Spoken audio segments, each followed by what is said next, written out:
What kinds of place do older people prefer to live in? Well, I think it depends on the scenario, but a common trait that I see, when comes to places older people tend to reside on, they are usually very easy to, you know, move around. So what I mean by that is, for example, a bungalow would be pretty, viable for older people because they don't need to use staircases, or anything that require too much mobility. The same thing can be said for a, like blocks of apartments where usually there are a lot of elevators so that uh, they can move around safer.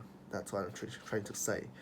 And on top of that, it should be somewhere relatively close to like hospital, or at least there are many people, so that there when there's something that goes awry, older people can get immediate support from the surrounding. So yeah, I would say that places like one-story buildings, one-story house or apartment, sort of that will be a practical choice for older people, which they prefer. What are the advantages of living close to the workplace? There are a lot of advantages.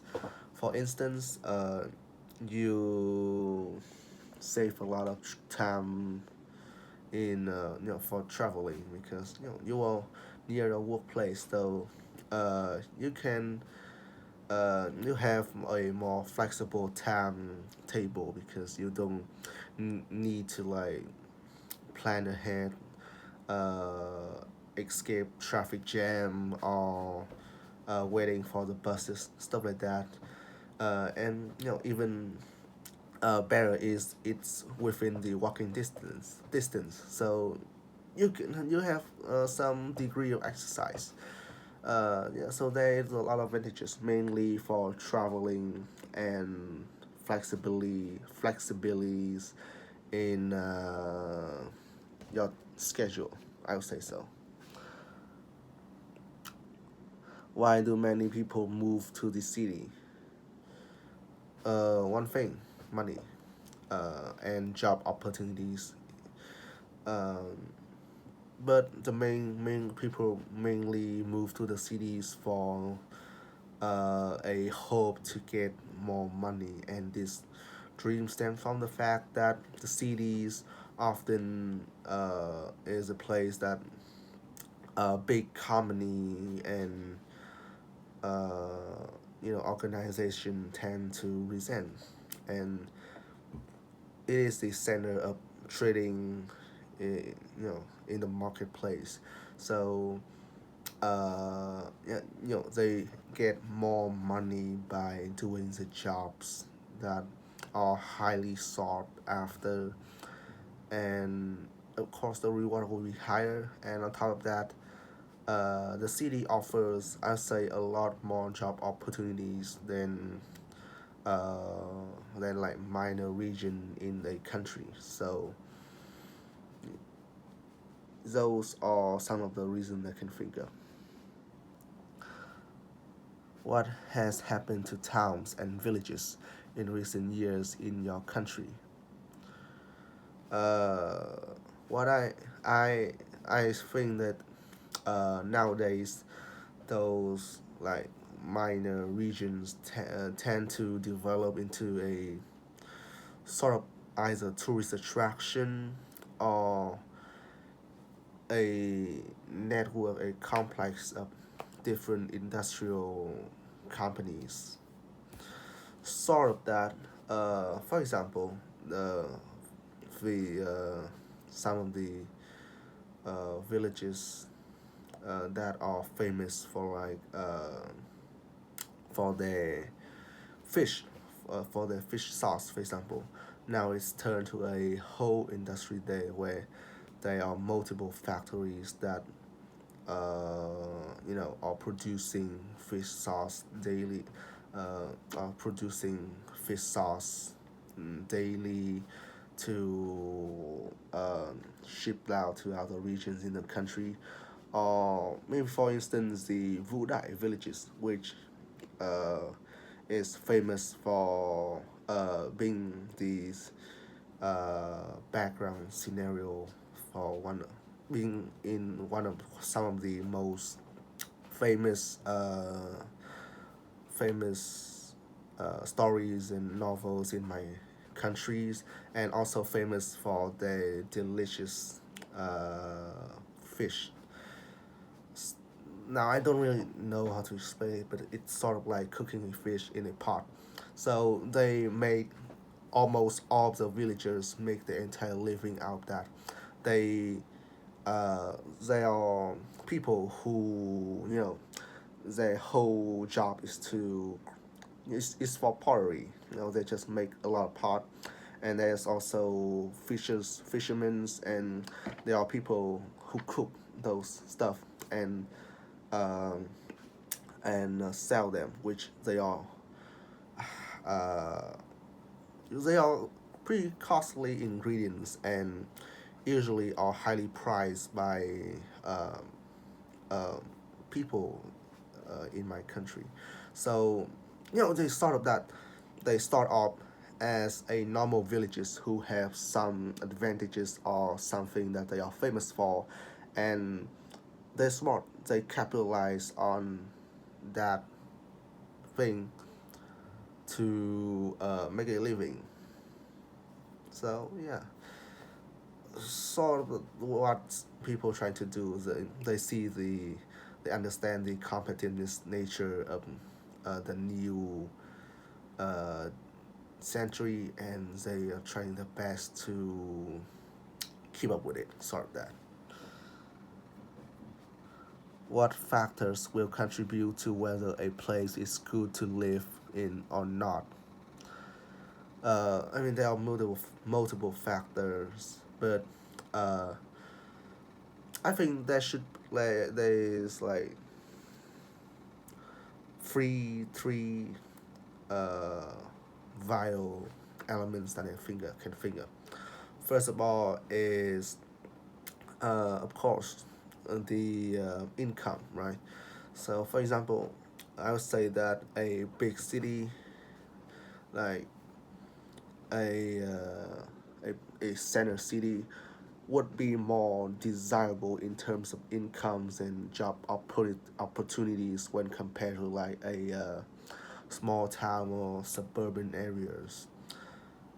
Uh, and secondly, it is the environment, right?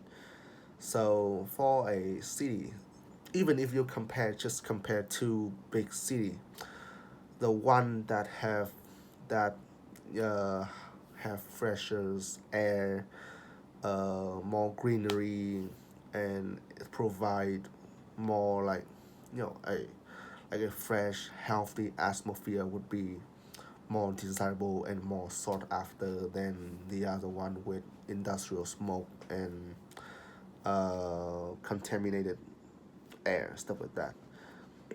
And lastly, well, I think this may be a bit unnecessary to some certain extent, but the culture and the kind of cultural traditions and the kind of like people residing in that area, because it takes a lot of time to adjusting yourself to a whole new places.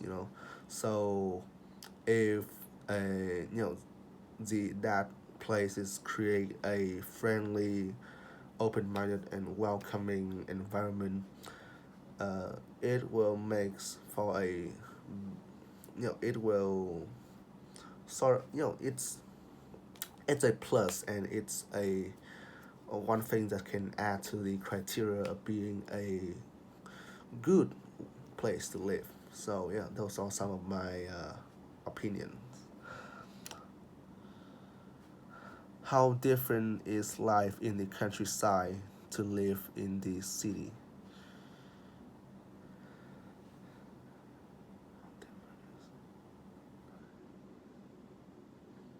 Uh,